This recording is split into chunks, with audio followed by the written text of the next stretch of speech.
Bye.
Thank you.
ऐसा कर घर आवे राम, ऐसा कर घर आवे राम, और धंधा सब छोड़ ही काम। इतने गोते काहे खाता, जब तू अपना भूल न होता। अंतर जामी जानत साचा, मन का एक ऊपर बाचा। इतने गोते काहे खाता, थोड़ा नॉर्मल पाहिजे, जब तू अपना भूल न होता। तुका प्रभु देश विदेश भरिया खाली नहीं ले। इतने गोते काहे खाता, जब तू अपना भूल न होता। जय हनुमान ज्ञान गुण सागर, जय कवि कवि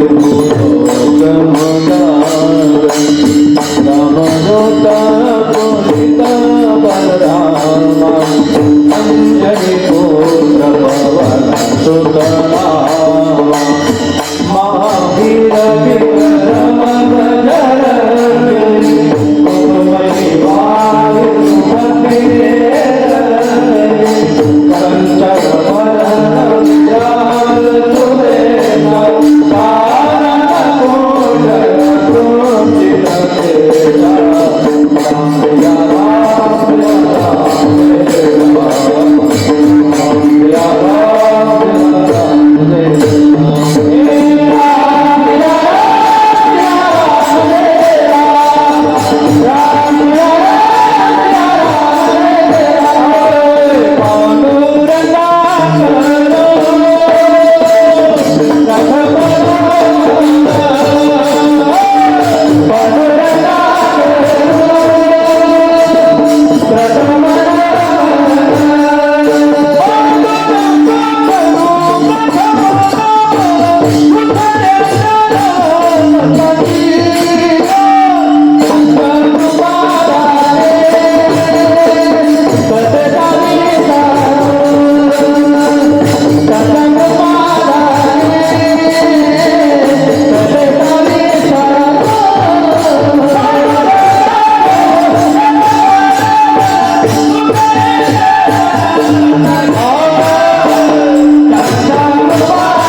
नमो ज्ञानेश्वरा, नमो ज्ञानेश्वरा। निवृत्ती उदार सोपान देवा मुक्ताबाई, नमो त्रिभुवन पावनी आद्यत्रयजननी देवाची।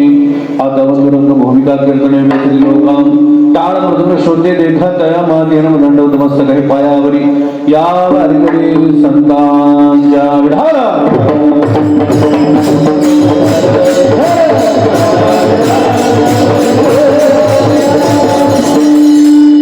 ऐसा कर घर आवे राम, ऐसा कर घर आवे राम, और धंधा सब छोड़ ही काम।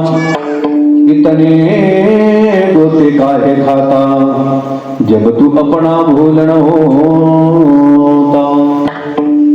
प्रस्तुत प्राप्त प्रश्न कीर्तन निरूपणाकरिता म्हणून दाखवलेला अभंग यावतच्या भूतलावरच्या जडजीवांचा उद्धार करण्यासाठी ज्या संत परंपरेने आपला देह अखंड चंदनावर जिजवला, त्या परंपरेतील देहनिवासी जगद्गुरु तुकोबार आहे। ते जगद्गुरु तुकोबार आहे ज्यांनी या सहदेव वैकुंठ गमन केल्याचा या कलियुगामध्ये अद्भुत कार्य केलं। जगद्गुरु तुकोबार आहे ते ज्यांनी पाचवा वेद निर्माण करून जगाचं कल्याण त्या ठिकाणी साधलं, आणि अधिकाधिक जगद्गुरु तुकोबा यांच्याबद्दल काय म्हणायचं झालं तर वैकुंठातल्या भगवंताने मृत्यू लोकामध्ये डोकावून पाहत असताना भगवंताच्या मुकुटातला दिव्य रत्न देहू गावात पडावा ते म्हणजे तुकोबाराय. आणि त्या तुकोबारायांचा गाथेतील हिंदुस्थानपर पदातील 4 चरणाचा उपदेश्वर प्रकरणातला अभंग सेवे करता घेतलेला जगद्गुरु तुकोबाराय या अभंगाच्या माध्यमाने सांगतात ऐसा कर घर आवे राम और धंदा सब छोर ही काम. काय महाराज तुकोबारांची दूरदृष्टी असेल. ज्या महाराष्ट्रामध्ये मराठीच्या पलीकडे हिंदीला आता जागा नाहीये तर आता जागा नसेल त्यावेळेस माझ्या मराठीची बोलू कौतुके. आणि त्या काळामध्ये तुकोबारांनी क्रांती घडवली आणि हिंदुस्थानपर पद निर्माण केली. गाथ्यामध्ये 32 अभंग हिंदी अभंग लिहिले. किती दूरदृष्टी असेल. तुकोबारांनी हिंदी पद लिहिली अभंग लिहिली त्याच्या मागचं कारण आहे वारकरी संप्रदाय हा भाषेमुळे महाराष्ट्रातच मर्यादित नसून तो महाराष्ट्राच्या बाहेर त्याला जाता यावं म्हणून काही हिंदी पद निर्माण केलेली आहे. कारण महाराष्ट्रामध्ये मराठीच्या पलीकडे दुसरं त्या ठिकाणी नाही. आणि समजा मराठीचं जर अवलोकन केलं तर महाराष्ट्राच्या बाहेर ते पुढे चालणार नाही. महाराष्ट्राच्या बाहेर पाहायचं म्हटलं तर तुकोबारांनी हिंदीचा विचार त्या काळात केला आणि हिंदुस्थानपर पदातील अभंग ऐसा कर घर आवे राम. तुकोबाराय म्हणले असं काहीतरी कर की तुझ्या घरी कोण यायला पाहिजे. ऐकू येतंय नाही येतंय का. येस नो तुला तर येत बाकीच्यांचा विचार काय ठीक आहे येतंय का मंडळी सर्वांना ओके ना. हा तुकोबाराय म्हणले असं काहीतरी करा की ज्याच्याने घरी कोण यायला पाहिजे राम यायला पाहिजे. ऐसा कर घर आवे राम. असं काहीतरी कर की घरी कोण यायला पाहिजे राम यायला पाहिजे. चला दुसरी गोष्ट काम केलं तर घरी राम येईल पण घरी कसं पाहिजे ज्या घरी राम यायला पाहिजे नाही का. त्याचा दुसरा भाव असा आहे ऐसा कर घर आहे तेच बर का. ऐसा कर घर आवे राम आणि दुसरा भाव आहे ऐसा कर घर आवे राम. जर घर चांगलं केलं तर त्या घरी राम आल्याशिवाय राहणार नाही आणि काम चांगलं केलं तर त्या घरात राम आल्याशिवाय और धंदा सब छोर ही काम. तुम्ही सर्व काम बाजूला सोडून भगवंताचं चिंतन करीत राहा असं म्हणत नाहीये पण मी मला जोपर्यंत विसरत नाही तोपर्यंत इतने होते काय खाता जब तू अपना भूलन होता. पुन्हा पुन्हा त्या ठिकाणी जर तुला गोता खावा लागत असेल तर त्याला कारण तुकोबाराय म्हणले तू स्वतःला जोपर्यंत विसरत नाही तोपर्यंत हे असंच मिळणार. महाराज तुम्ही म्हणताय ते ठीक आहे आम्हाला मान्य आहे आम्ही देवाची भक्ती करतो ना रोज भक्ती करतो एक दिवस खंड नाही. देवाची एवढी भक्ती करताना असं काय होतंय आम्हाला पुन्हा त्या ठिकाणी दुःख काय मिळतंय. कारण तुकोबाराय म्हणले अरे हो काहींचं पोटात असतं ते ओटात नसतं आहे ना. काहींचं पोटात असतं ते ओटात नसतं आणि काहींचं पोटात असतं तेच ओटात असतं. आणि एक म्हण आहे ना मोह में राम आहे का नाही. काहींचा परमार्थ तसा आहे तोंडात राम आहे पण बगल में छुरी आहे. कारण तो भगवान तुमच्या अंतकरणातला भाव जाणतो तो भगवान अंतर्यामी आहे. तुकोबाराय म्हणले अंतर्यामी जाणत साचा मनका एक उपरवाचा. तो मनातलंही जाणतो आणि वाणीतलंही जाणतो तो अंतर्यामी. पती लक्ष्मीचा तो जाणतो महाराज सर्व जाणतो तुमच्या पोटात काय हे त्याला कळतं. अहो काही लोक मी पाहतो ना रोडाने चालताना जर एखादं देऊळ दिसलं मंदिर दिसलं आणि तो जर बिडी पित असेल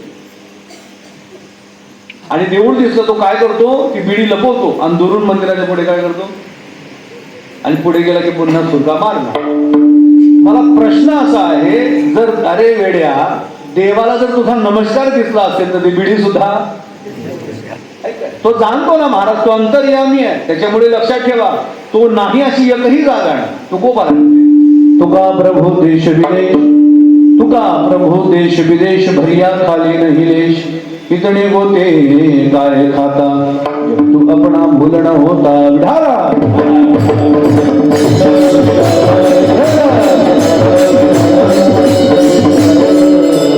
अभंगाचा सरळ भाव तुमच्या पुढे मांडलाय. विस्तृत चिंतनाकडे वळण्या अगोदर थोडासा परिहार द्यायचा तो असा. आपलं हे पुण्यपावन असलेलं श्री क्षेत्र नाळे बरं का. या क्षेत्रामध्ये सालाबाधाप्रमाणे चालत असलेला अखंड हरिनाम संकीर्तन सप्ताह तद्वत ज्ञानेश्वरी पारायण सोहळा वर्ष 35 आणि या 35व्या वर्षातील हे 5व्या दिवसाची चिंतनाची सेवा ही माझ्या वाटेला आलेली आहे. ज्यांच्या कृपाशीर्वादाने या ठिकाणी चाललंय ते वैकुंठवासी हरिभक्तीपरायण गुरुवर्य मास्तर बाबा खायदेकर यांच्या कृपाशीर्वादाने, साधू संतांच्या कृपाशीर्वादाने, त्याचप्रमाणे ज्ञानेश्वर माऊली खायदेकर यांच्या कृपाशीर्वादाने, विश्वनाथजी महाराज कोल्हे चिखल ओडकर यांच्या कृपाशीर्वादाने, नामदेव महाराज बोगी यांच्या कृपाशीर्वादाने व समस्त ग्रामस्थ भजनी मंडळ, पंचक्रोशीले साधक मंडळी, जनता जनार्दनाच्या सहकार्याने चालत असलेला अखंड हरिनाम संकीर्तन महोत्सव, तद्वत ज्ञानेश्वरी पारायण सोहळा आणि या ज्ञानेश्वरी पारायण सोहळ्यासाठी ज्यांच्याकडे व्यासपीठ आहे ते अण्णा महाराज शेळके इसगावकर त्या ठिकाणी अण्णा उपस्थित आहेतच. त्यानंतर सुनील महाराज धनवड नाळे दोघं त्या ठिकाणी व्यासपीठावरती आहेत.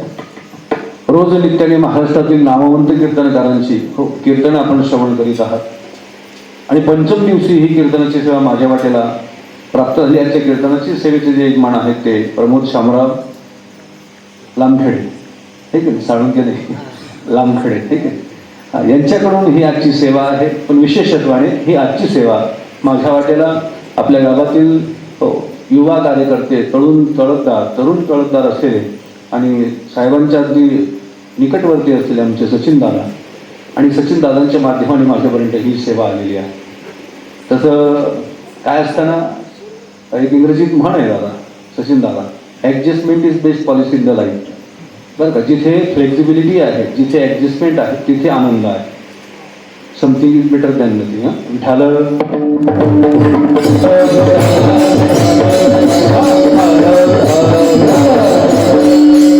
असायलाच पाहिजे, मला फ्लेक्झिबल असायला पाहिजे. लवचिकता असली की तो टिकत असतो आणि जर लवचिकता नसली तर परिणाम आहे. निवृत्ती महाराजांचं आगमन झाल्यामुळे पुन्हा मी लवकर, नाहीतर मी निवृत्ती महाराजांच्या जागेवर. बरं का, माझं कीर्तन होतं 6व्या दिवशी म्हणजेच 5 तारखेला, परंतु दादांचा फोन आला, म्हणे निवृत्ती महाराजांचं व्यवस्थापन होतंय, मग होत असेल तर म्हटलं मग आपला राजीनामा. दादा म्हणे राजीनामा तर द्यायचा नाही, यायचं तर तुम्हाला आहेच, तुम्ही सांगा. तसं म्हणजे आजचं कीर्तन त्यांनाही माहिती आहे, खूप ॲडजस्टमेंट करून माझ्या जागी बदली केलं, दादांचा शब्द पाळण्यासाठी या ठिकाणी आला. काय असतं, कधी कधी माणसाचं कर्तृत्व माणसाला बोलवत असतं. बरं का, माणसाचं कर्तृत्व असतं ते माणसाला बोलवतोच. पैसा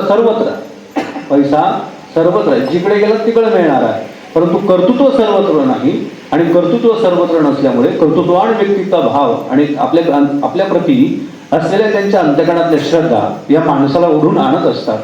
आणि ते दादांच्या बोलण्यावर, तुम्हाला सर्वांना माहितीसाठी सांगतो, दादांचा माझा परिचय फेस टू फेस नाही, पण आमचे आदरणीय मधुकर महाराज वडगावकर माऊली महाराज आणि आमचे मित्र युवराज दादा रावळगावकर यांच्या संबंधाने त्यांचं चर्चा माझ्या कर्णपटालावर आली. कारण रावळगावला माझी श्रीमद भागवत महापुराण कथा होती आणि त्या ठिकाणी संपर्क झाला आणि त्यांनी दादांच्याबद्दल बोलल्याच्या नंतर मनामध्ये तेवढा भाव निर्माण झालेला होता. आणि मनातला तो भाव जेव्हा संपर्कात आला, परिणामाचा एकदा माझ्या मनात आलंच होतं, राजीनामा लक्षात आलं, देऊन फायदा नाही. कारण काय आहे, त्याला कारण असं आहे, जेव्हा आग्रह असला तर माणसाला परिस्थितीला त्या ठिकाणी सामोरे जावं लागतं. दादा म्हणले यावे लागतील, परिस्थितीजन्य. तुम्हाला सर्वांना परिचयासाठी सांगतो. आता काही म्हणतील महाराज मग एकाच वेळेस 2 ठिकाणी कसं ॲडजस्टमेंट करणार. जिथे सालाबादाप्रमाणे सेवा होती, जवळजवळ 23 वर्षापासून मी त्या गावात कीर्तन करतोय, म्हणजे माझं वय 22 आहे आता, परमार्थातलं बरं का. तिथे सेवा चालली होती. मग दादा म्हणे तिथं दरवर्षी दादा तर यावर्षी तिथं कोणाला तरी सांगा आणि यावर्षी आमच्याकडे या. आणि आल्याच्या नंतर अगदी आतापर्यंत मी आळे गाव ऐकलं. कोणतं गाव? आळे वेगळं, आड हे वेगळं आणि नाळे वेगळं. आतापर्यंत नाळाच ऐकला होता, मोठ नाळा विहीर दोरी. आता नाळाचं हे नाळे आहे. इथे आल्याच्यानंतर ही परमार्थाची नाळ आपण सर्वांनी कासून बांधलेली आहे. गाव छोटंच आहे, गाव छोटंच आहे, पण माझ्या 25 वर्ष होत आहेत कीर्तनाच्या परंपरेत, योग महाराज संस्थेपासून आतापर्यंत. 25व्या वर्षामध्ये मी जेवढी कथा केल्या, श्रीमद भागवत असो, शिवपुराण असो, प्रत्येक कथेमध्ये मी बग्गीवर प्रवास केला. माझ्या जीवनातलं हे पहिलं कीर्तन आहे की मी बग्गीवर तिथून इथपर्यंत आलो. हे माझ्या जीवनात मी आता असं नाही सांगितलं महाराज, कुठेही गेलो तरी सांगेल. नाहीतर प्रत्येक कथेत बग्गीवर माझी शोभायात्रा असते, मिरवणूक असते.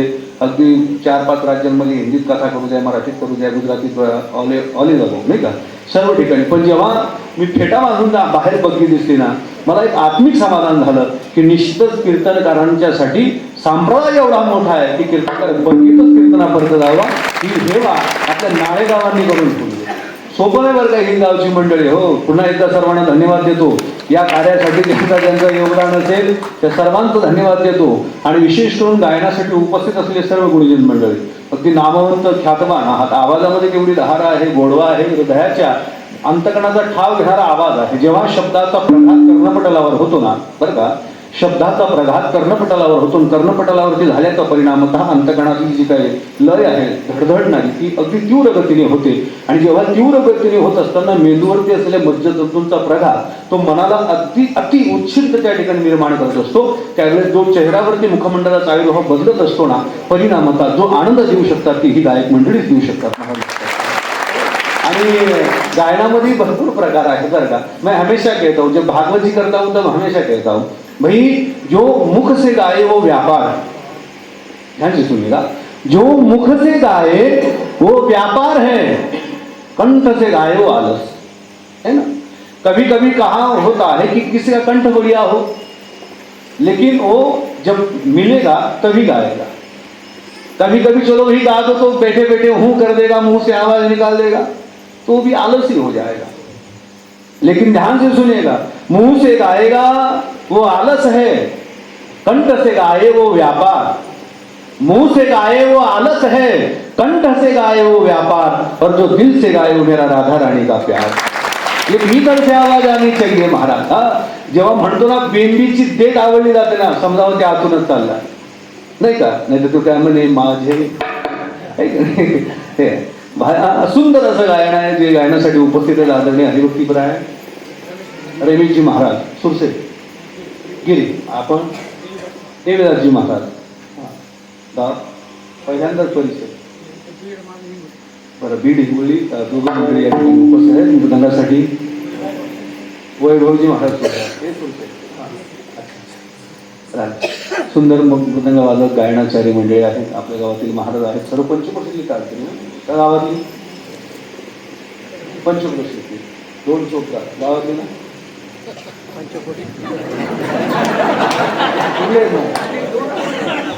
दैवर आणि म्हणजे गावना चोपदार नाही का. हा आजच आहे का म्हणजे रोज चोपदार नाही राहतो गावातले राहतो. ज्यात बाहेरगावचे आल्यामुळे गावचे निराजन काय अडचण नाही. असायला पाहिजे बाहेर गावचे असायला. अच्छा अच्छा तेव्हा चोपदार प्रसन्न राहा का, टेन्शन घेऊ नका. काय असतं ना, देव चोपदाराचं काम कोणी करू शकत नाही बरं का. मी तुम्हाला कीर्तनाला श्रवणाला सांगतो, चोपदार म्हणजे काही ना ते व्यंगात्मक वाटतं, पण शास्त्र काय सांगतं अण्णा महाराज ऐकाना. शास्त्रामध्ये जेव्हा बळीराजाला सुतल लोकांमध्ये देवाने टाकलं, कोणत्या बळीराजाला सुतल लोकांमध्ये जेव्हा देवाने तुका म्हणे बळी सुतल लोकांमध्ये टाकलं, आणि सुतल लोकांमध्ये बळीराजा गेल्याच्यानंतर बळीराजाला सांगितलं आता तू इथं राहा. बळीराजा म्हणले आय अग्री विथ यू देवा, बरं का, मी मला मान्य आहे, पण माझं म्हणणं असं आहे मी या राज्यात राजा म्हणून राहतो सुतल लोकांमध्ये, पण तू माझ्या दाराचा द्वारपाल राहा. द्वारपाळ बळी द्वारी झाला, प्रमाण ऐकलंय.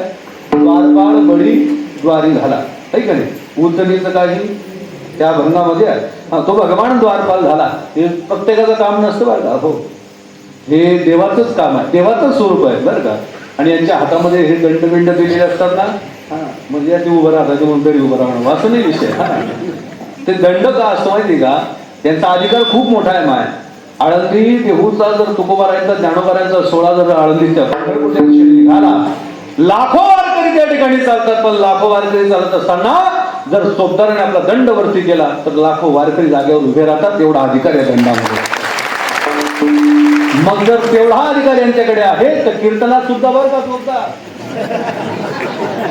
कीर्तनात सुद्धा कीर्तन करायच्या मागे उभं राहण्याचं कारणच आहे. कीर्तनकार जर अभंगाच्या विपरीत बोलायला लागला तर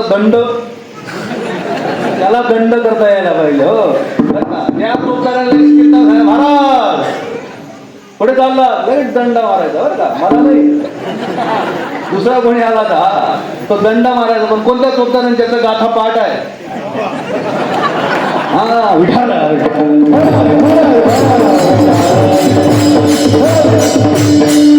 आता आहे ते बरं का. चोपदार म्हणजे सामान्य नाही, दोघं चोपदार आहेत.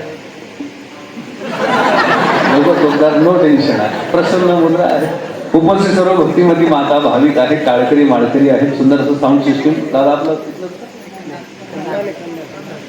कंदान तिकडचं मग इकडे ते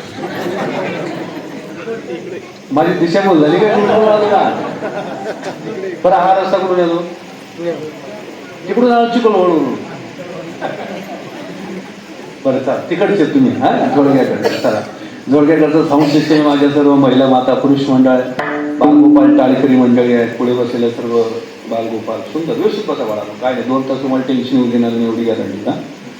सर्व टाळकरी प्रभू रामचंद्रांची मूर्ती, लक्ष्मण भैया, माता सीता सुंदर अशी मूर्ती आहे. पाहिल्याच्यानंतर मनाला समाधान प्राप्त होईल असं गोड मंदिर आहे. सुंदर नियोजन आहे.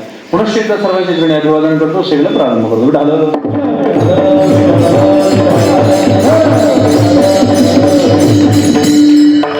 अभंग जगद्गुरु तुकोबारायांचा 4 करणात आहे.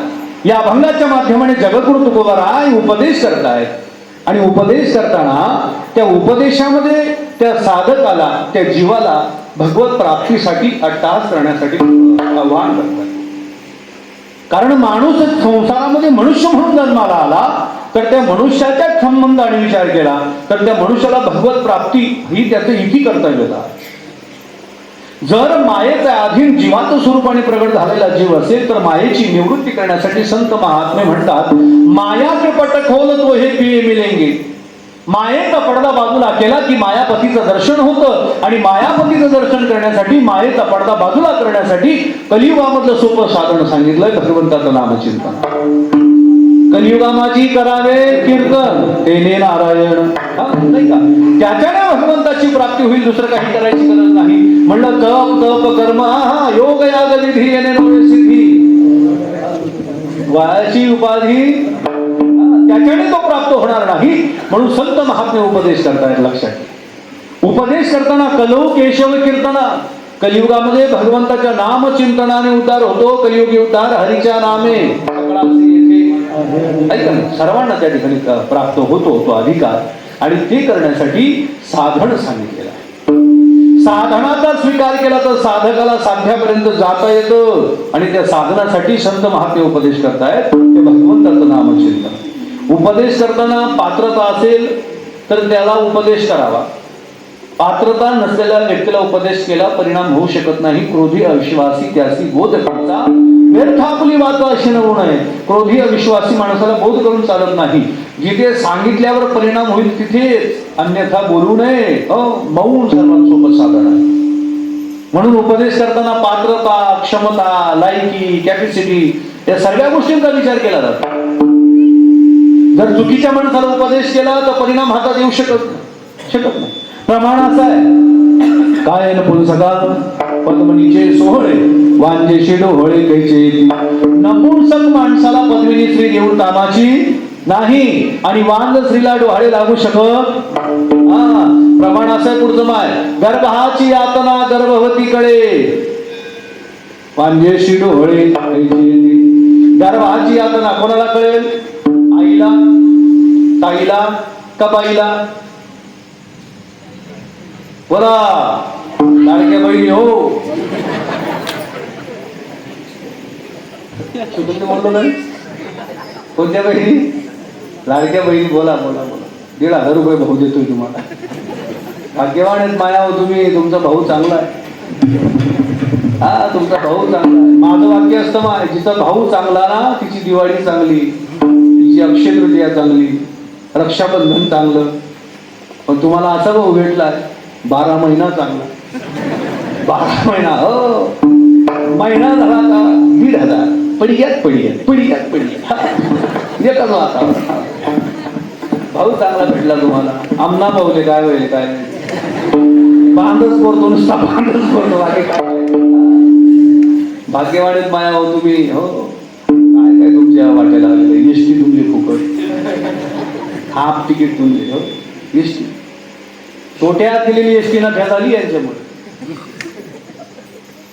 भाऊनी नुसतं सांगितलं माझी लाडकी बहीण योजना, आरामाने निवडून आणलं भावाला, आरामाने. हो घरनागन सांगितलं अभि नाही आज तू काय का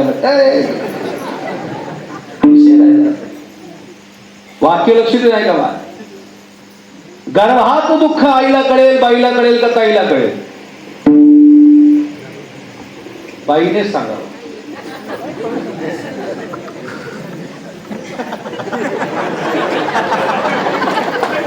हे ज्याला कळालं त्या धन्य धन्य. हा ज्याने नाही समजलं फुगटणी खिचडी खावांचं फिरा. कोणाला कळेल? वा वा. कोणाला कळेल? ताईला सांगता येणार नाही, बाईला सांगता येणार, सांगेल की फक्त आईच. कारण लग्नाच्या अगोदर ताई आहे, लग्न झाल्यावर बाई आहे, पण मुलगा झाल्यावर मग गर्भात दुःख फक्त ती सांगू शकते, दुसरं कोणी सांगू शकत नाही. हा प्रयत्न करू नये. पात्रता असेल तर सांगावं. बाळा तू किती जातो रे? चौथी तिसरी. हा तू तिसरीला जातो, तिसरीत जाणार आहे बाळा. नाव काय तुझं? यश दादा आहे का रे? हा वा सांग ना. यश. ज्याच्या तोंडात जात नाही त्याला काय म्हणतात रे? गोपळे.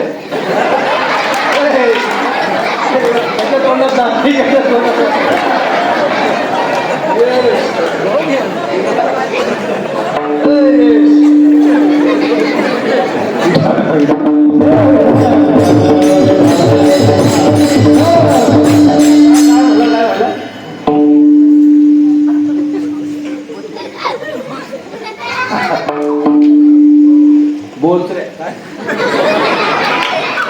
बोचऱ्या तोंडात जात नाही त्याला काय म्हणतात? हा बरोबर. अहो ते संभाजीनगर जिल्ह्यामध्ये कीर्तनाला गेलो, कन्नडच्या वरती. तिकडे ते तांडा असतात ना, तिकडे बोचरे नाही म्हणून मोको. मी म्हटलं तोंडात जात नाही त्याला एक म्हणे मोको. अरे मोको नाही. नंतर म्हणलं मोको म्हणतो नाही बोको बोको. अरे म्हटलं काय बोको बोको. नंतर म्हणले बोचरे. हा तोंडात जात नाही तो कोण? बोचरा. बोचऱ्या माणसाला भूक लागली. यश भूक लागली. चल तू बोल आता, तुला विचार. बोल बोल बोल बोल बोल. घाबरू नको ताई. माझी शकुंतला ताई, घाबरू नको. इकडे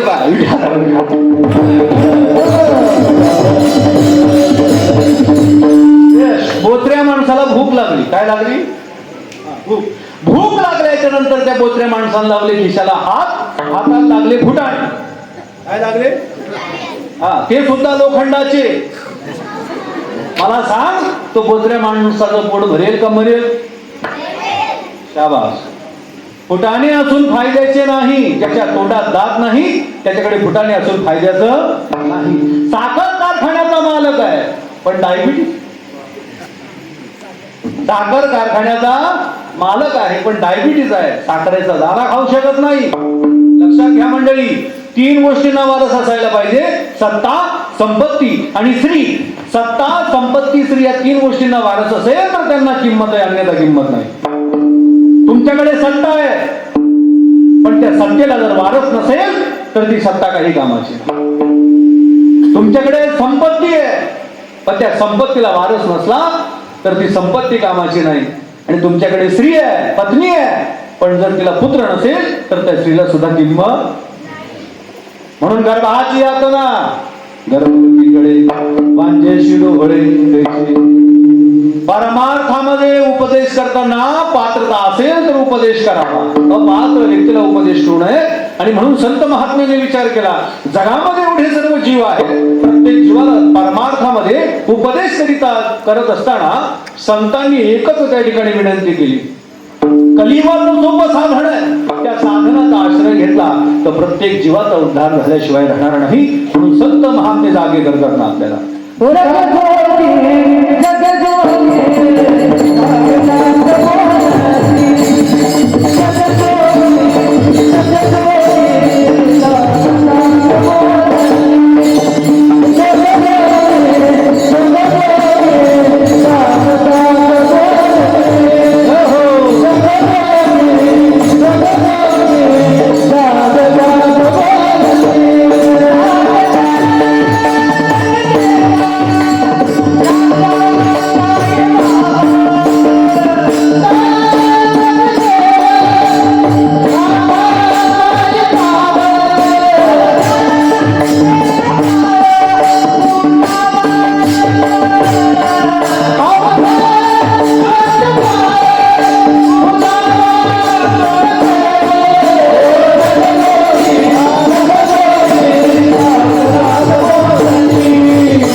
जागवतात महाराज संत महाराज प्रमाण आहे. उठा जागे भारे आता, स्मरण करा पंढरीनाथा, भावे चरणी ठेवा माता, चुकवी व्यथा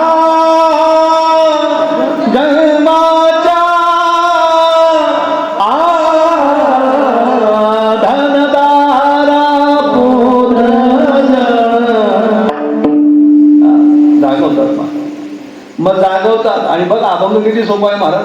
आपण रोज म्हणतो, इथं सर्व मंडळी पाठवून नाही का. हा अभंग संध्याकाळी रोज हरिपाठात म्हणतो. कुठे म्हणतो? हा रोज म्हणतो आपण काकड्यामध्ये. उठा जागे वारे, स्मरण करा पंढरीनाथा. जागवतात ना महाराज. जागवल्याच्या नंतर तुम्ही जर चिंतन केलं तर परिणाम आहे हो भगवंताचं. चुकवी व्यथा हा परिणाम आहे. या अभंगामध्ये गोडवा आहे महाराज. सांगू तुम्हाला, तो गोडवा ज्याला कळाला ना तो अभंग अगदी प्रेमाने त्याचा स्वीकार करा. गोडवा असं या अभंगातला एकच शब्द लक्षात ठेवा. कोणता? आता. कोणता शब्द मंडळी? बोला बरं सर्वांनी. आता. इकडे पहा. आता म्हणा. आता आपण सर्वांनी म्हणा. तुम्हाला मी अभंग जोडतो किती गोडा त्याचा अर्थ तुमच्या लक्षात येईल म्हणजे आनंद वाटेल. ऐका. उठा जागे वारे आता. आता शब्द आहे. उठा जागे वारे आता, स्मरण करा पंढरीनाथा आता, आता भावे चरणी ठेवा माथा आता, आणि चुकवी व्यथा जन्माच्या आता. किती सोपं आहे. आता शब्द ज्याला कळाला त्याला नंतर करायची गरज नाही.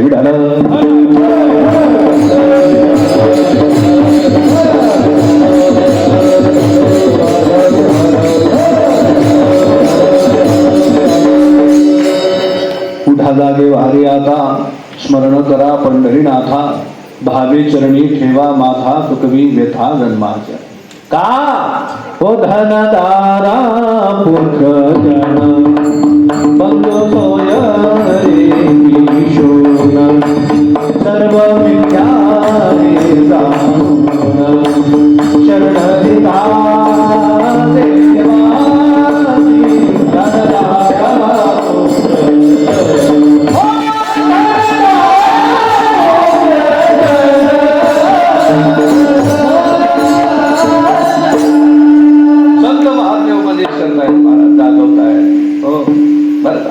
उपदेश करताना पात्रता पाहताय आणि लायकी नसली तरी आपल्या पाया पडतात.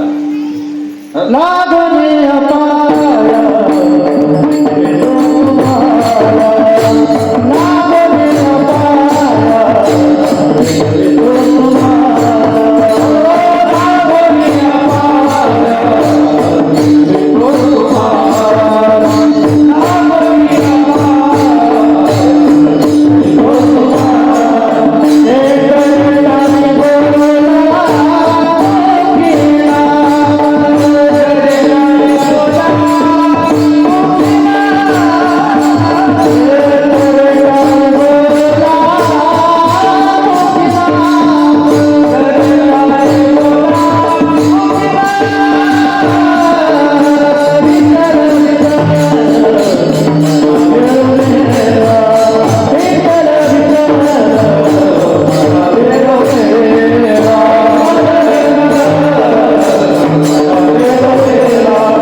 सांगितलं त्यांनी जागवलं.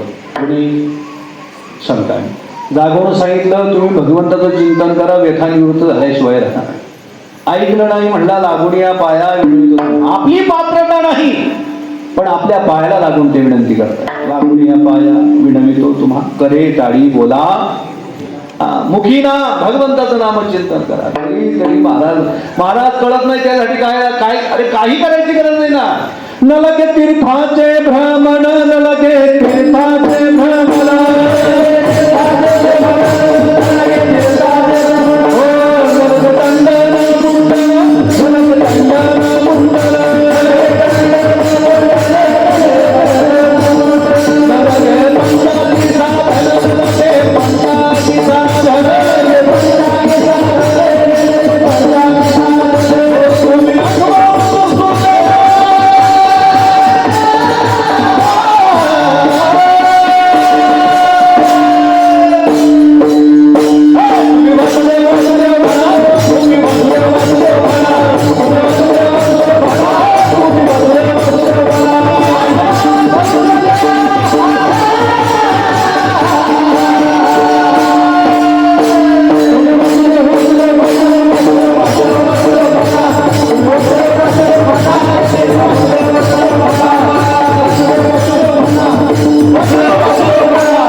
माझी विनवणी कर दोडोनी या दोन्ही शरण एका जनार्दनी. तुम्ही वासुदेव म्हणून दिनिका,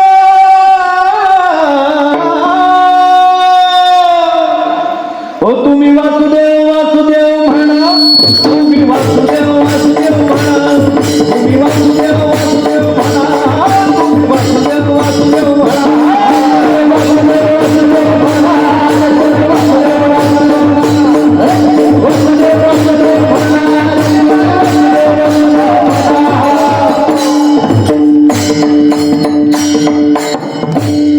संत म्हणले त्यासाठी काय करायची गरज नाही. न लगे तीर्थाचे भ्रमण, न लगे दंडन मुंडन, न लगे पंचाग्नी साधन. चला ऐका ना, तुमच्या विनंती करतो, पाया करतो, हे सर्व सांगितलं महाराज.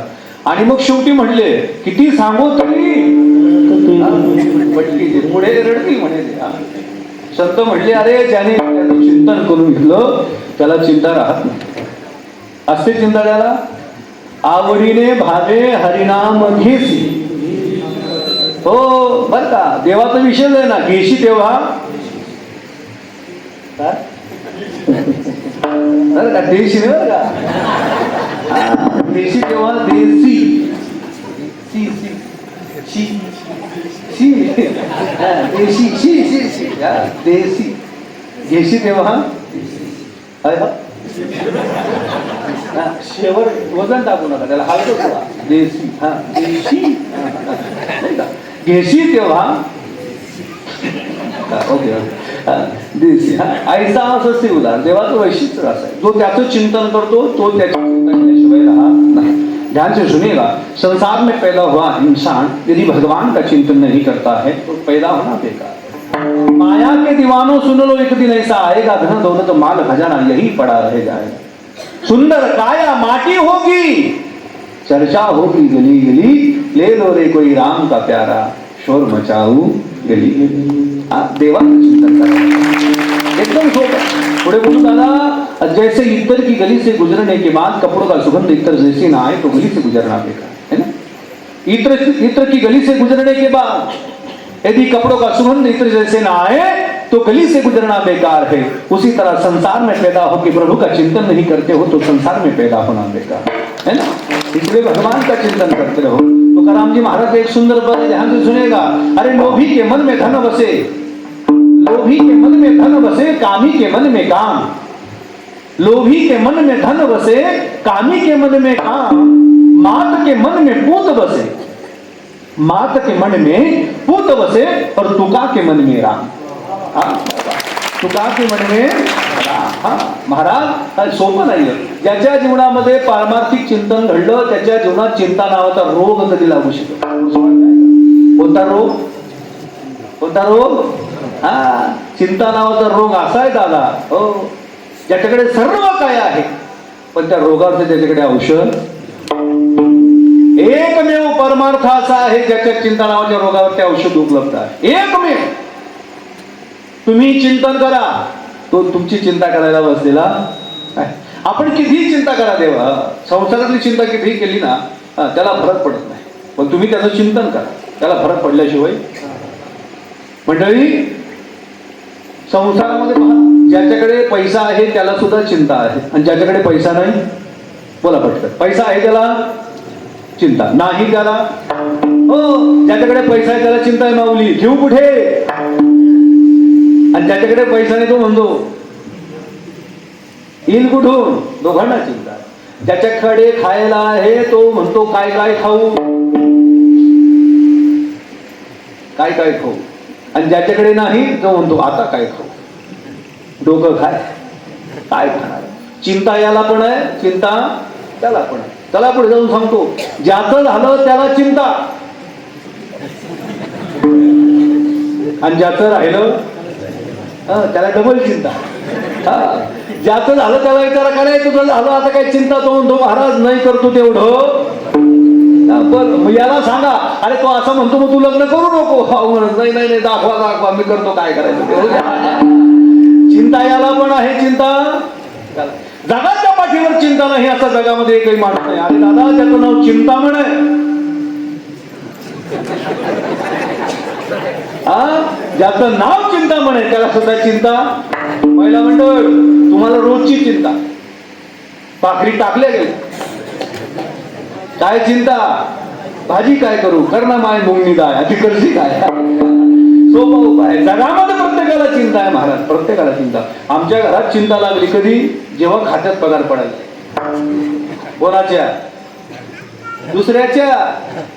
घरामध्ये 2 बाया, दोघींनी फॉर्म भरला, लाडक्या बाई दोघींनी फॉर्म भरला. लहानीच्या खात्यात पैसे पडले, मोठीला काय पडणार, मोठी म्हणे मला का पडणार नसतील, मला का पडणार नसतील. म्हटलं मला काय माहिती, नाही पडणार ते नाही पडणार. 1,500 ते देणार आहे, टेन्शन घेऊ नको, मी 3,000 देतो, टेन्शन घ्यायचं.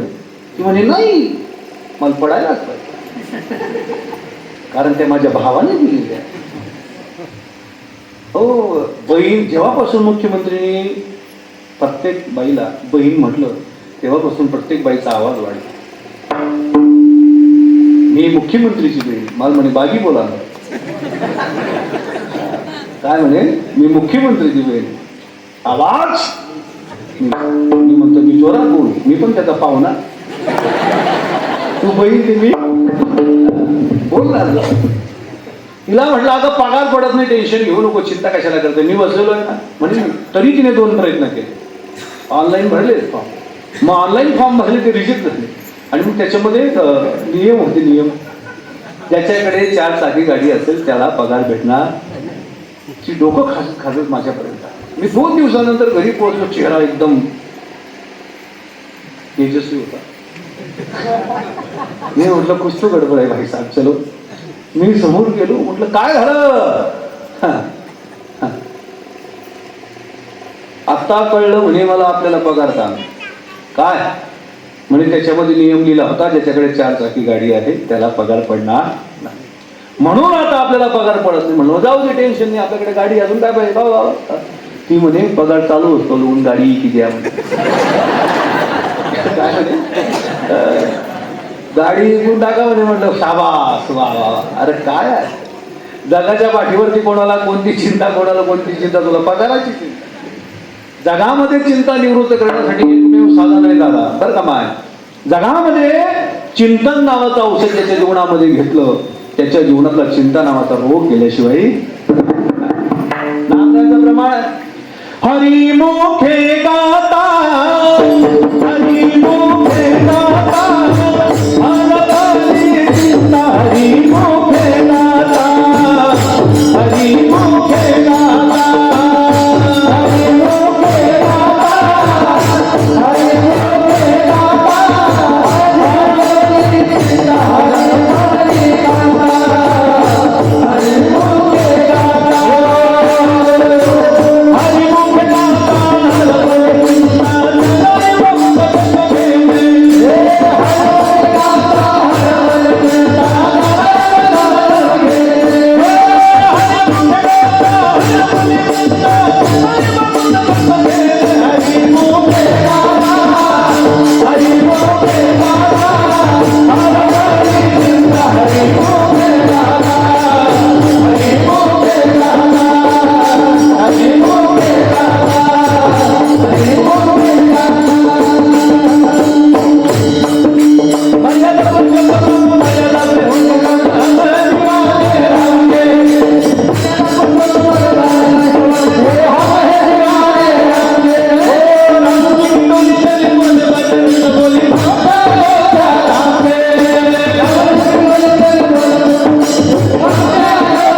नाही मागोता जन्म घेणे. ज्याने भगवंताचं चिंतन केलं ना माय, त्याला जीवनामध्ये चिंता राहते. एक म्हातारी डोक्याला हात लावून बसली.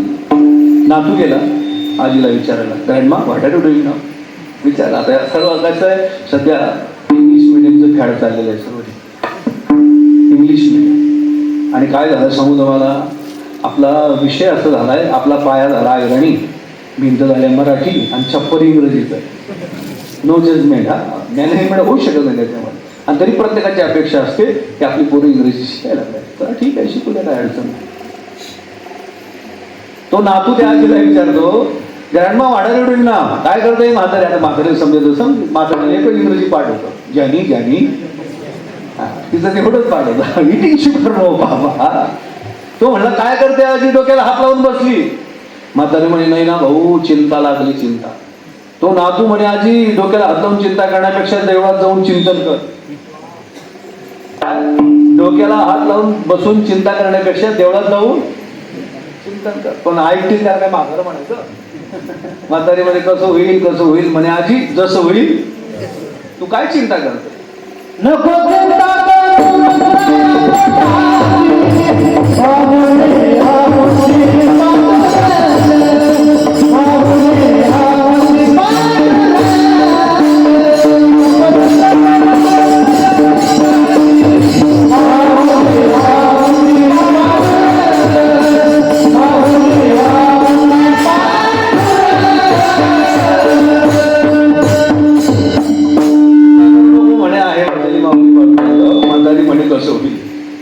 म्हणे कसं आहे कसं. अरे घरात कमवणारा एकच आहे आणि खाणारे पाच आहे. काय म्हणे, घरात कमवणारा एकच आहे, खाणारे पाच आहे. लगेच नातू म्हणला मोदी हे तो मुमकिन. दाणे दाणे में लिखा है, कंट्रोल वाले का ना, रेशन धान्य त्याच्या हातातच आहे, कोणाला किती द्यायचं. नातू म्हणे आधी चिंता करू नको, सर्व व्यवस्थित होईल. म्हणे नाही भाऊ, घरात कमवणारा एक, खाणारे आपण एवढे, पुढे कसं होईल. म्हणे कोण कोण आपल्या घरात. म्हणे मोजा, मम्मी पप्पा दीदी मी आणि तू. किती झाले, आजी म्हणे आपल्या घरात 5 लोक आहेत, 5च राहणार, 6 होणार नाही.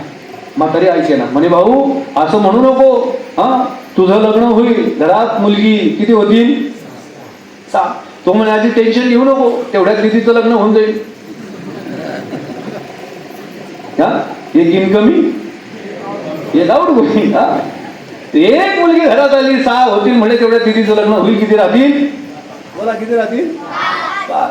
तेवढ्यात म्हातारी म्हणे आजी, म्हातारी म्हणायला लागली अरे भाऊ तुला मुलगा होईल, किती होतील, किती, 6. आजी म्हणे भाऊ तुला मुलगा होईल, 6 होतील घरात. तो म्हणे आजी तू उपडी जायची, किती राहतील.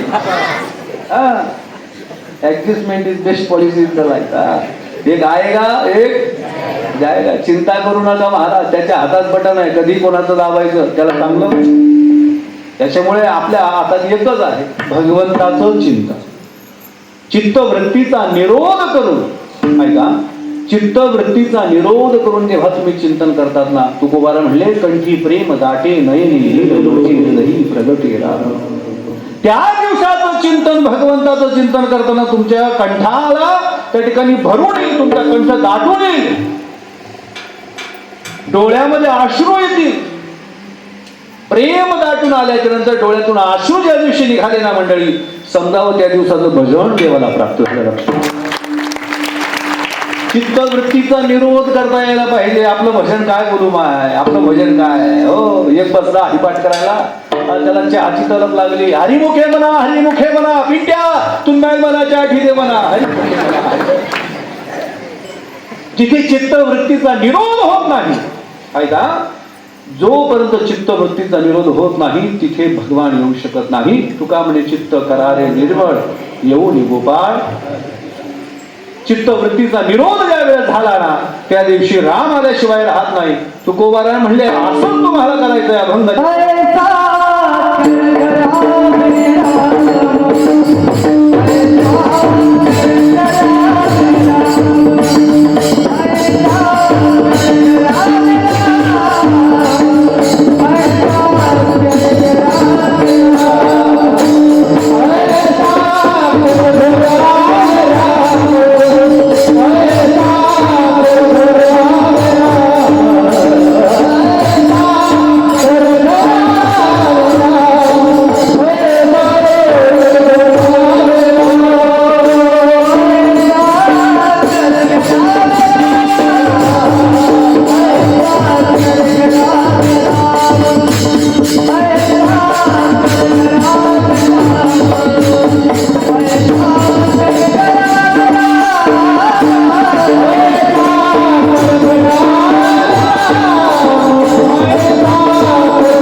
तुकोबाराय म्हणले, ऐसा कर घर आवे राम और धंदा सब छोरही.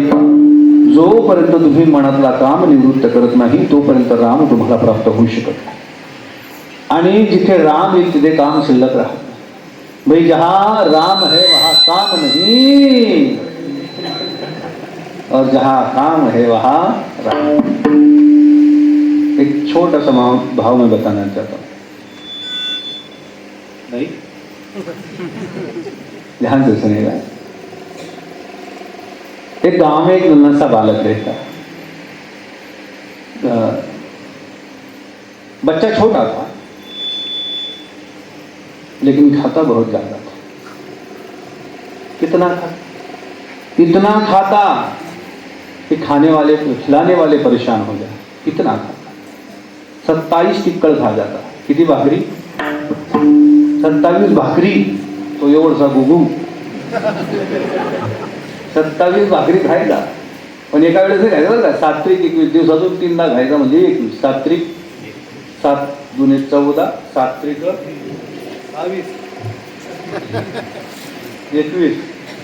21 भाकरी खायचा. बरं खायचा त्याबद्दल काही नाही बोललाय बरं का. ते घरातले म्हणायचे त्याला, अरे जरा कमी खाता. किती खातो? वो कहे जितना पेट को लगे उतना खाए. और खिलाने वाला कौन है? दाने दाने पे लिखा है. घरचे म्हणे खाऊ घालतो आम्ही आणि तू म्हणतो खिलाने वाले का ना. घरचे म्हणे भाऊ या घरात राहायचं असेल तर आम्ही देऊ तेवढंच खायचं, नाही तर घर सोडून जाईल. अरे काय आम्ही कुणाचे खातो, तो राम आम्हाला देतो. हो असे बनले असतात खाऊ गेले. जगजोगी काही का नाही, जगदेव काही का नाही. घराच्यांनी घरातून बाहेर काढलं. आता तो लहान मुलगा कुठे जाणार, इकडे तिकडे फिरला दिवसभर. पण त्याचं असं वैशिष्ट्य होतं बरं का दादा, जेवायला जर नाही भेटलं तर मग त्याचा कार्यक्रम राबायचा. जेवणाचा शोध घेत घेत दिवसभर इकडे तिकडे फिरला, इकडे तिकडे फिरला. एक त्याचा मित्र त्याला भेटला. अरे काय झालं म्हणे, काय चिंता करतो, कैसे घूम रहा, क्या हुआ बताओ. बोले क्या करे महाराज, घर वालों ने हमें घर से बाहर निकाल दिया, समझ ना आ रही कहाँ जाए तो जाए कहाँ. बोले क्यों? बोले क्या करे, खाता बहुत ज्यादा हूँ. घर वाले परेशान हो गए तो घर वालों ने कहा घर छोड़ के निकल जाओ. मैं तो निकल पड़ा. अब भूख भी लगी, जाऊं तो कहाँ. तो फिर वो जो मित्र उसका मिला, उसने कहा देख भाई यहाँ वहां ना जा, यही सामने बगल में 1-2 किलोमीटर के पास महात्मा जी का आश्रम है. उस आश्रम में जा, बढ़िया से भजन कर, भजन करेगा तो भोजन भी मिलेगा. बोले ले लेंगे आश्रम में. हाँ हाँ जाए. जैसे निकल पड़ा, आश्रम के गेट के बाहर खड़ा हुआ. बात ऐसी है, आश्रम का गेट सुनिए मत, आश्रम का गेट और महात्मा का पेट बड़ा होना चाहिए. क्या होना चाहिए? आश्रम का गेट और महात्मा का पेट बड़ा होना चाहिए. पेट बड़ा होना माने आकार से बड़ा नहीं होना चाहिए. हाँ, यदि आकार बड़ा हो तो रफ्तार कम हो जाती है. जिसका आकार कम हो उसकी रफ्तार ज्यादा होती है. गेट बड़ा होना मतलब यह है कि उसके आश्रम में कोई भी आए तो उसको प्रवेश मिल जाए. ये गेट बड़ा होना चाहिए. और पेट बड़ा होना मतलब जो भी आए उसे भूखा ना भेजे, उसका नाम पेट बड़ा. अब महात्मा ने जैसे ही आश्रम के बाहर खड़ा हुआ बालक ने देखा, महात्मा जी का आगमन हुआ. जय हो प्रभु नमो नारायण. दौड़े दौड़े गया, महात्मा के चरणों में दंडवत कर दिया. महात्मा ने हाथ फिराया, उठाया, बेटा कहाँ से आए हो. बोले यही बगल वाले गांव से. अच्छा कैसे आना हुआ? बोले कुछ नहीं महाराज, घर वालों ने घर से बाहर निकाल दिया, समझ ना आ रही थी जाऊं कहाँ तो जाऊं. मेरे मित्र ने कहा महात्मा के यहाँ चले जाओ तो हम आपके आश्रम में आए. और ध्यान से सुनेगा, ऐका ना, आश्रम त्याला म्हणतात जिथे गेल्यावर जीवनाचं श्रम चाललं जातं, त्याचं नाव. तो आपके यहाँ आ गए महाराज. महात्मा बोले अच्छी बात है, बढ़िया से रहो, खूब भजन करो. भजन करेंगे लेकिन भोजन का क्या? अरे भजन करोगे तो भोजन भी हो जाएगा.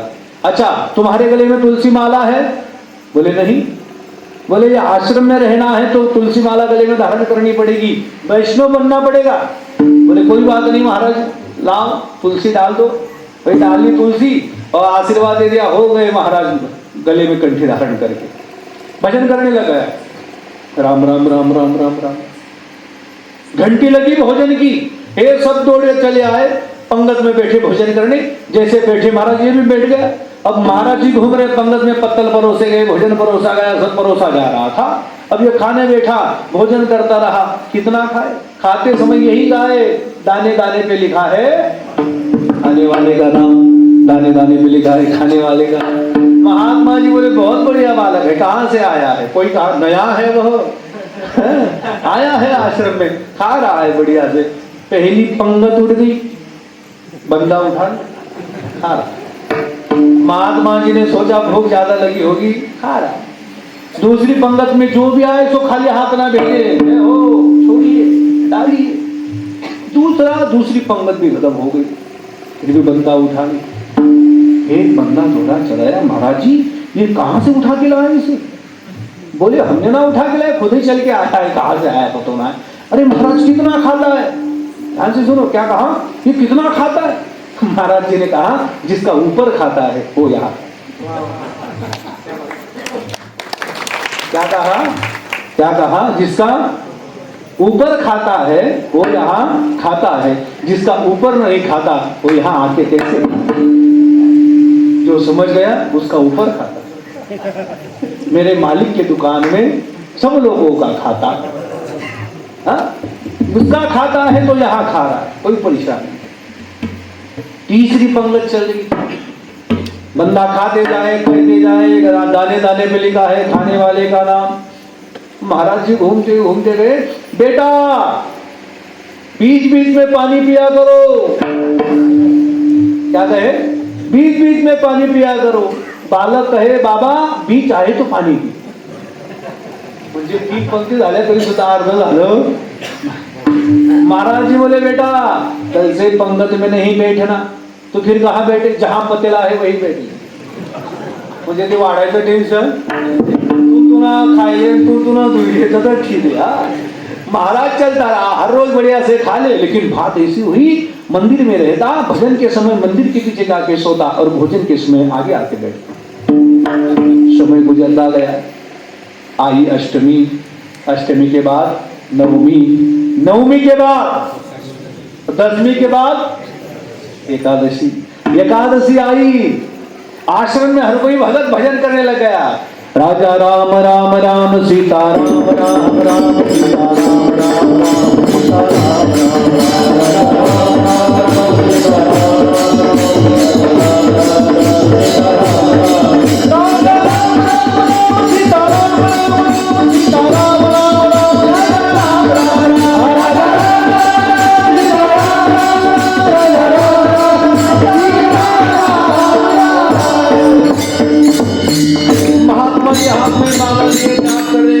बालक सुबह से उठा, घूम रहा जहां था, जिसके हाथ में माला है, जाप चल रहे राम राम राम राम राम राम राम राम. ये बालक ने सोचा अरे महाराज 10 बज गए, अभी तक चूल्हा चौका जला नहीं, भोजन का क्या प्रबंध है. महात्मा जी ने कहा अच्छा जय हो, आज एकादशी है. तो बोले एकादशी के दिन आश्रम में भोजन नहीं बनता, व्रत होता है. बोले खाना नहीं मिलेगा? बोले नहीं. हाँ, एकादशी के दिन हमारी गौशाला में जो गैया है वह भी चारा नहीं खाती. तो इंसान है, ना मिलेगा भोजन. ये बालक ने कहा महाराज यदि भोजन नहीं मिला तो मर जाओ. मर जाऊंगा. महात्मा ने सोचा चलो अब क्या कुछ तो जुगाड़ करना चाहिए. देखो भोजन तो आश्रम में बनेगा नहीं तो फिर कहाँ बनेगा. आश्रम से पतेला ले जाना है, आश्रम के कहीं दूर जाके नदी किनारे पेड़ है उसके नीचे जाके भोजन बनाना है, भोजन कर लेना. आश्रम में चुपचाप आ जाए. नया है वह, पहली जगह तो सीधे नहीं त्रास को बहुत है, मुझे मारा थोड़ी फिरती रहती. महाराज जी ने कहा कोई बात नहीं बेटा, हाँ चावल सामान जो चाहिए सामग्री ले लो, जाना पेड़ के नीचे भोजन बनाना. खुश हो गया महाराज. जय हो, ऐसे गुरु हमें पसंद है, जिसका सब शुरू वो हमारा गुरु. महाराज जैसे पतेला उठाया, सामान उठाया, ले लिया. महाराज जा रहा था बालक, महाराज जी ने पीछे से आवाज लगाई, ए बेटा सुनो, भोजन बन जाए तो भगवान को बुलाना, बाद में खाना. क्या कह दिया? भगवान को बुलाना बाद खाना. इसने हाँ कही थी, चला गया, भोजन बनाया और भोजन बनाते बनाते बहुत देरी हो गई. भूख तो इतने जोरों से लगी थी, भूख जोरों से लगी थी तो इसने सोचा चलो जल्दी भोजन कर लेते हैं. तुरंत ही गुरुदेव की बात याद आ गई. किसकी बात? हाँ, गुरुदेव की बात याद आ गई कि गुरु जी ने कहा है भगवान को बुलाए बिगर खाना। तो इसने क्या किया महाराज, गुरुदेव की आज्ञा मान ली और थोड़ा भजन करे, भगवान आ जाएंगे। अब उसे पता ही ना ये भगवान कहाँ से आ गए, कौन है, अभी नया ही था, 10 दिन ना हुए माला डाल के, और बैठा भजन करने। वो राजा राम आए, वो सीता राम आए, मेरे भोजन का भोग लगाए। वो राजा राम आए, सीता राम आए, मेरे भोजन का भोग लगाए। राजा राम राम राम, सीता राम राम राम, सीता राम राम राम, सीता राम राम। ताली वाजवून सुंदर भजन करूया, जय हो।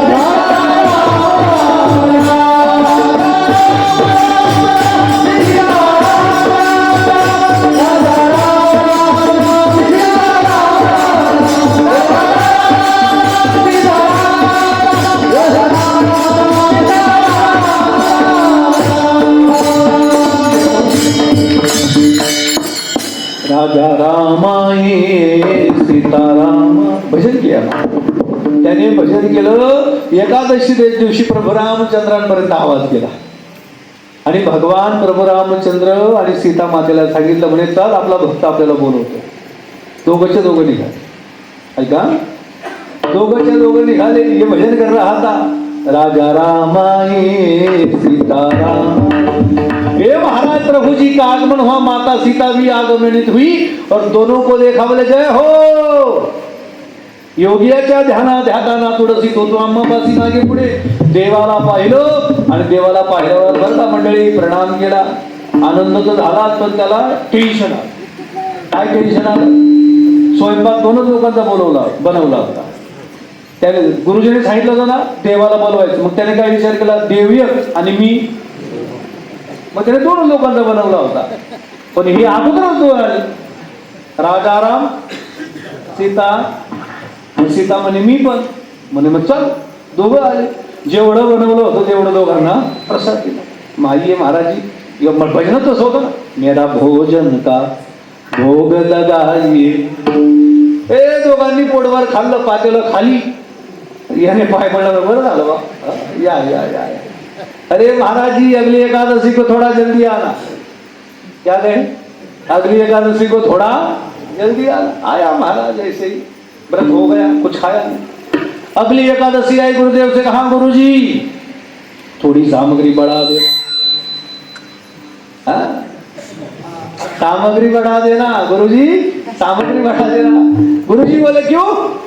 बोले आपने कहा था भगवान को बुलाना, मैंने बुलाया, लेकिन भगवान अकेले नहीं आते हैं, साथ में माता को भी लाते हैं, इसलिए वो 2 और मैं 3 लोगों की सामग्री चाहिए।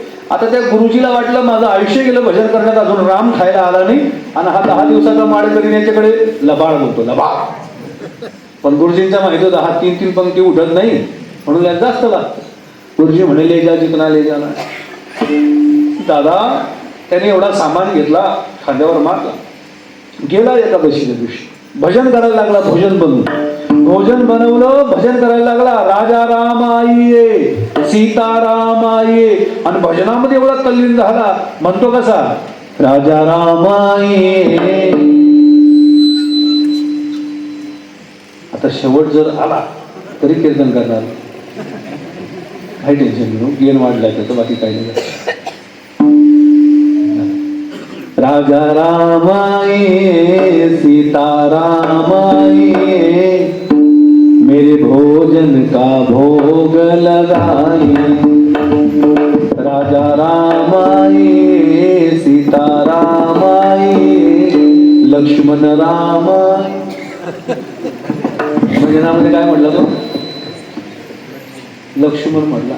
लक्ष्मण भैया म्हणे मेरा नंबर आ गया. राम लक्ष्मण सीता ती घाचे ती घर कुठे जेवायला. याचं भजन चालू. राजा राम राम राम सीता राम ती घाचे ती गो म्हणे हा तीन ती म्हणे हो तुमने पुकारा आपने ही तो पुकारा हम दौड़े चले. बरो या देव तर दररोज वाढी जाणार म्हणजे आता पहिली 1 ना 2 2 ना 3 आले म्हणे देवा आता आलेच आहेत तर घ्या खाऊ. 3 लोकांचा स्वयंपाक त्या ठिकाणी याचं व्रत झालं उपवास झाला. हा गेला म्हणे गुरुजी ये भगवान तो हर एकादशी को बड़े जा रहे सामग्री ज्यादा देना. बाकीचे म्हणे ये खाता है या बेचता है ध्यान देना होईल ते. हा पुढच्या एकादशीला याने सर्व सामग्री घेतली बरं का जास्त. आणि आज तो त्या ठिकाणी झाडाखाली बसला. मंडळी हुशार झाला होता. 3री एकादशी आली ना त्याची हुशार झाला तो म्हणे का रे प्रत्येक एकादशीला आपण स्वयंपाक बनवतो पण आपल्यालाच काही खायला मिळत चुकाई कुठेतरी नाही ना तेवढं शोधायला पाहिजे. मग त्याच्या लक्षात आलं म्हणे हा गडबड इथेच आहे. आपण काय करतो पहिले स्वयंपाक करतो आणि मग बोलवतो ना. म्हणे आता तसं करायला नाही. पहिली बोलायली बलावा बलावा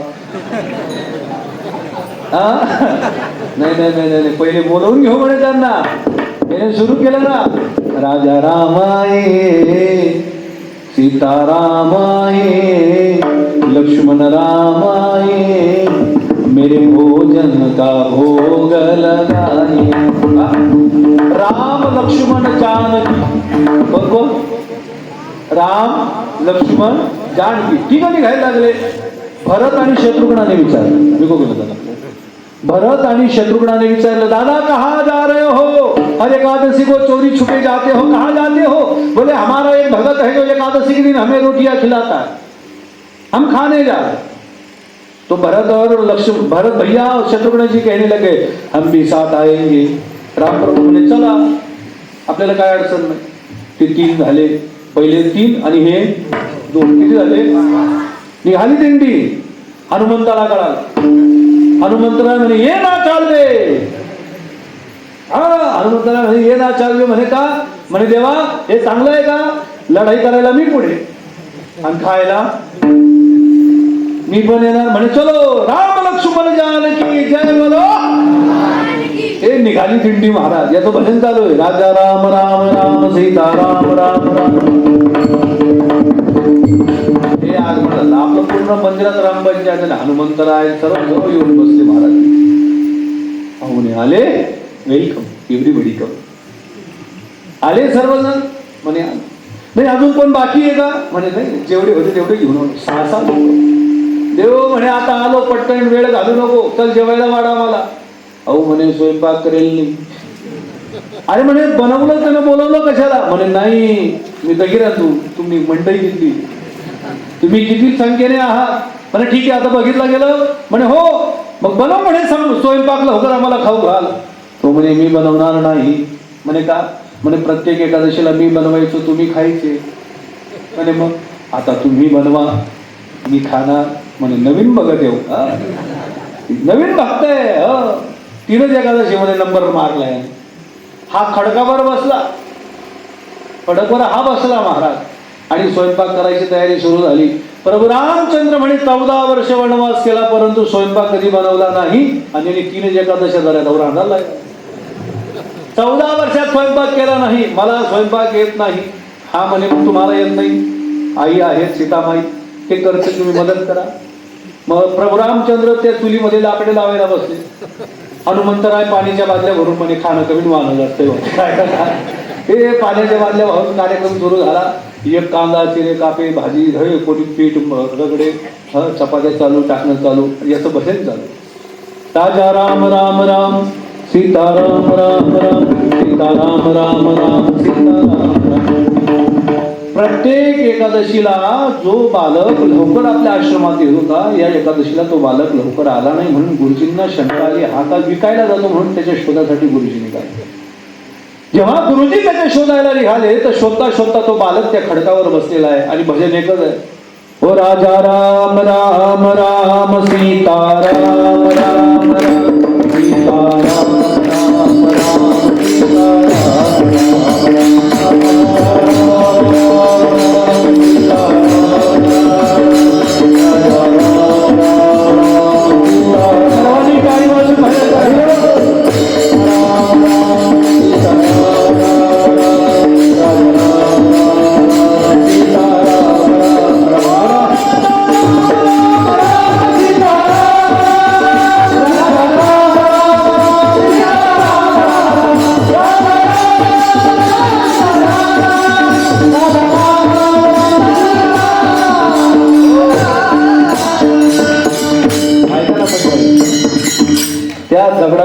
तो बालक भजन करतोय. गुरुजी त्याच्यापर्यंत पोहोचले आणि गुरुजी त्याच्यापर्यंत पोहोचल्यानंतर गुरुजीने विचारलं, अरे बालक किती वेळ भजन करतो, किती वेळ भजन करतो? चाल म्हणलं आश्रमात, जेवण बनव, लवकर स्वयंपाक कर, खाय आणि ये म्हणलं. बालक ने कहा, गुरुदेव हम कहाँ देरी लगा रहे, भोजन बनाने वाली देरी कर रहे, हम तो भजन करने में लिए. गुरुजी म्हणे, कौन बना रहा, कौन बनवतोय? मैंने देखो माँ सीता रोटियां बेल रही, भगवान राम जी लकड़ियां लगा रहे, हनुमान जी जल ले आ रहे, कोई सब्जी काट रहा है. तो गुरुजी म्हणे, वेळा वेळा ते नाही, इथे काही दिसत नाही, 3 दगड पडली, पातेलं ठेवलेलं आहे, काही पेटवलेलं नाही, तू भजन करतोय, सर्व सामग्री जशीच्या तशी पडली, तुला दिसतंय कुठे? अरे महाराज जी आपको ना दिखाई दे रहा है, हम तो सब देख रहे. मग गुरुजी म्हणे, अच्छा तुला सर्व दिसताना, मग एक काम कर, तुझ्या देवाला, तुझ्या रामाला सांग, जसा राम तुला दिसतोय ना तसं मला दिसू दे, म्हणजे मला कळेल की तुला खरंच दिसतंय. याने प्रभु रामचंद्र, हे प्रभु जी आप हमें दिखाई दे रहे हो, लेकिन हमारे गुरुदेव को नहीं दिखाई दे. तुम्ही मला दिसताय पण माझ्या गुरुजींना दिसत नाही, त्यांना पण दिसा ना. प्रभु रामचंद्रांनी उत्तर दिलं, जिसके हृदय सरल हो मैं उसके सामने. जिसका हृदय सरल हो मैं उसके सामने हूं, जिसका हृदय सरल ना हो मैं उसके सामने हो की त्याने ते ऐकलं. गुरुजींना सांगितलं, गुरुजी भगवान असं म्हणतायत की ज्याचं हृदय सरळ असेल मी त्याच्या समोर आहे. गुरुजींच्या डोळ्यात अश्रू आले. गुरुजींच्या डोळ्यात अश्रू आले आणि गुरुजींनी त्या बालकाला सांगितलं, बाळा तुझा हात माझ्या डोक्यावर ठेव. त्या मुलाचे दोघं हात गुरुजींनी आपल्या डोक्यावर ठेवले. परिणाम असा झाला, तो बालक जे पाहत होता का गुरुजींना सुद्धा ते दिसायला. सीता माता स्वयंपाक करते, प्रभू रामजी लाकडं लावताय, सर्व सेवा चालली आणि गुरुजी त्या ठिकाणी ते सर्व पाहताना रडू येतंय. अरे ज्या देवाला खाऊ घालण्यासाठी जग अट्टहास करतोय, तो देव त्याला खाऊ घालण्यासाठी स्वयंपाक करतोय. ऐसा अखेर घर, असं काहीतरी कर. ते जग अट्टहास करतोय, त्या जगाचा मालक आज तुला स्वयंपाक करून खाऊ घालतोय. भाई गुरुदेव रोने लगे, बेटा ये सब देखने के बाद तो हमें ऐसा प्रतीत होता है जीवन की सारी कामनाएं पूरी हो गई. अरे मेरे मंजिल का पता पाया नहीं जाता, मेरे मंजिल का पता पाया नहीं जाता, जहां मैं हूं वहां फरिश्तों से आया नहीं जाता. अरे मोहब्बत के लिए कुछ दिल खास मखसूस है, पर ये वो नगमा है हर सांस पे गाया नहीं जाता. बेटा संसार का नियम है, संसार का नियम है कि एक गुरु के द्वारा शिष्य का उद्धार होता है. आज तूने नियम बदलवा दिया, आज एक शिष्य के द्वारा गुरु का उद्धार हुआ है. ऐसा कर घर आवे राम, और धंधा सब छोड़ ही काम. विठोबा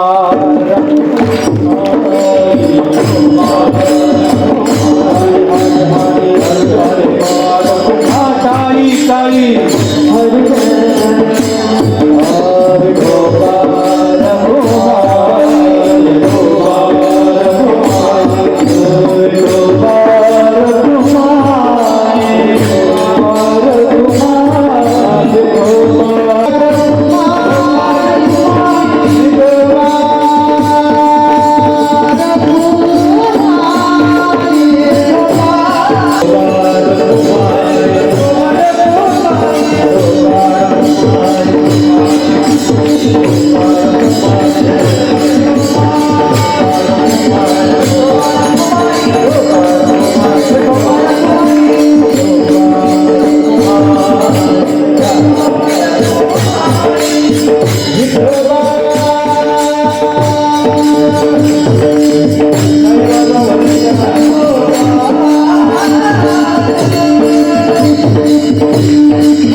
जब तू अपना हो भूलना होता.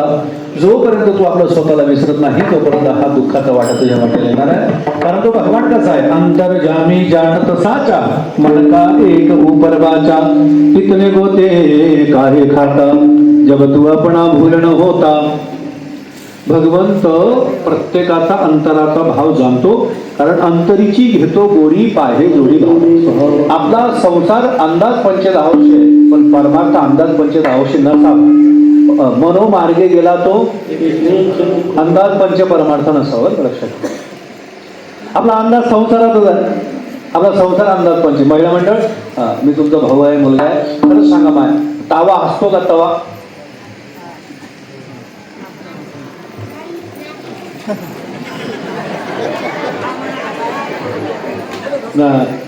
ज्या माया तावावर आणतीस त्या माहितीच, ज्या डायरेक्ट झोमॅटोवरती ऑनलाईन मागवते ते काय आहे का? तवा असतो, पण चुलीवरचा असतो का गॅसवरचा? हा, तब्येतीची काळजी घे. चुलीवरचा तवा असतो माय, गॅसवर हसत नाही. गॅसवर तवा टाका करतो, हा तो हसत नाही. बरं, तवा असला, आपला अंदाज काय माय? पाहू ना, कोणत्या पुस्तकात लिहिलंय? नाही, पण अंदाज आहे की नाही? तवा असला म्हणजे पाहुणे ये ना.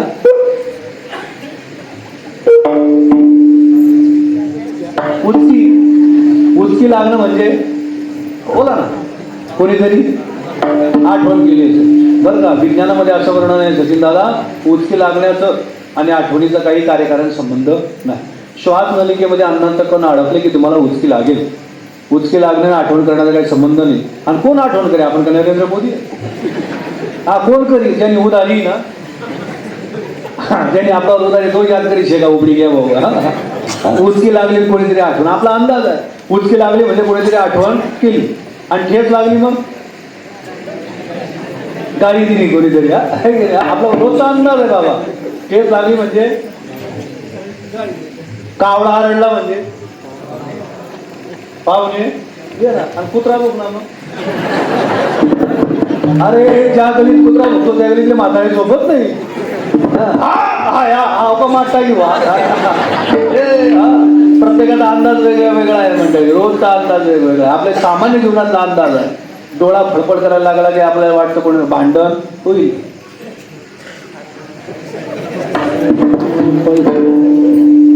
हात खाणं म्हणजे पैसा येते, आणि पाठ काढली मग आपला अंदाज डोक्याचा काय ठेवू? तो भगवान सर्व जाणतो. अंतरगामी जाणत साचा मणका ये उपरवाचा. तो भगवान अंतर्यामी आहे. तुकोबाला म्हणले असं भगवान कुठे नाही, विठ्ठल जडीच तडी भरला. तो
जगणे गोते काहे खाता जब तू आपण भूलन होता. तुकोबर या भावाच्या माध्यमाने भगवतीच्या संदर्भामध्ये समर्पणाचा भाव निरीक्षण करतात. या ठिकाणी या संतांनी तो भाव दर्शवला, त्यांचं चिंतन करू. ज्ञानेश्वर